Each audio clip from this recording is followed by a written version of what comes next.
Isang pangmalakasang project na naman ang gagawin natin for today's video. Syempre, Chameleon series na naman tayo, kaya kung paano ginawa to, tara, samahan nyo kami. Pagkatapos ma-prep ng Team Polworks yan, i-apply na natin ngayon yung pinaka-base code natin. Hindi na naman bago sa inyo kung ano yung ginagawa dito sa page na to, di ba? Kaya in-jumpstart na natin sa ibang part ng video na to at nailatag na nga natin yung ating pattern na Zuma design. Pagkatapos inactivate, nilubog naman natin at pagkaahon, bing! Snake skin finish na agad. Syempre, pagkatapos natin hugasan, kailangan natin patuyuin yan. At lahat ng na-base natin mga kadip, eto na, ready na para i-apply naman ngayon yung ating Chameleon. Kaya ito, i-apply na natin ngayon yung Chameleon White na tayo rin mismo ang nagtimpla. Hindi lang itong Chameleon na to ang available dito sa ating shop. Marami tayong pwedeng pagpilian or pwede kayong mag-send ng reference para makita natin kung may stocks tayo. Ito lang kasi yung shade talaga na sobrang benta dito sa shop natin. Kaya antimano, ito rin yung mapapanood ninyo. Mahirap naman kumuha tayo ng gawa ng iba. Tapos ipopost natin sa mga page natin. Masabi lang natin na meron tayong ganon. Isipin din syempre natin yung kapakanan. Yung shop o tao na gumawa nun, di ba? Syempre naghirap din sila. Kaya masasabi ko mga kadip, lahat ng napapanood nyo dito sa page natin, bukod sa lahat totoo, walang scripted dito. Kagaya na lang nito ni Bossing. Tingnan nyo yung rate niya sa atin. Rate ako 1 to 10.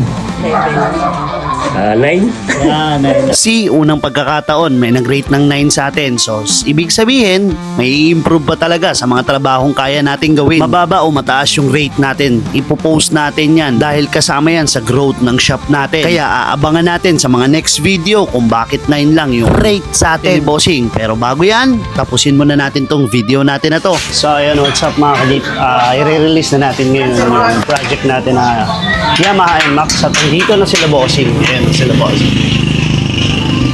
Boss! Hey!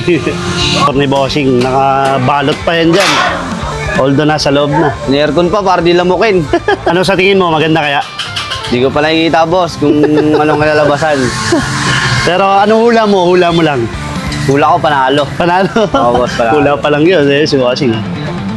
Ayan na. Ayan na. Uy! Ayan na. Dumungaw agad. Pogi, boss! Pogi. Panalo! Pogi ba? Pogi? Tingnan natin.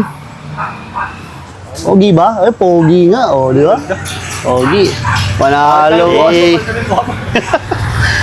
Pogi. Ipalalabas lang natin tong unit ni Bossing. Tapos interviewin na natin siya. Tapos Motor rate ko na pa. agad. All goods na? All goods, boss! Rate na ako. 1 to 10, syempre. Rate ko to 1 to 10, mga 20. 20. Oh. Yay. Taga saan Testing pala si natin, Bossing ulit? Taga Novaliches, boss. Novaliches. Yan, no? Mas lalo pumogi yung mayari. Pogi ka na dito. Yan.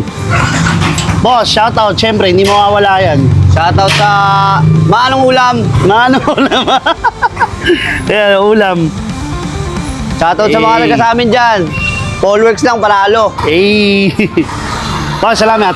Mamaya ka nang malis. Boss, salamat, boss. Testing ko lang, boss. Again, at hindi araw-araw Pasko. Nakita nyo rin naman, di ba? Hindi man natin nakuha 100% dahil wala namang perpekto. Ang importante natapos natin ng matiwasay at maayos yung trabaho natin dito sa motor ni Bossing. Maraming salamat po from Novaliches pa. Napakalayo nun sa dami ng dinaan ng bayan na maraming gumagawa ng ganito. Salamat talaga dahil sa amin nyo pinagkatiwala itong unit nyo. Muli, maraming salamat po sa mga nanood ng video na to. And for more content like this, please follow us and subscribe our YouTube channel. So paano? Kita-kits next vlog. To God be the glory.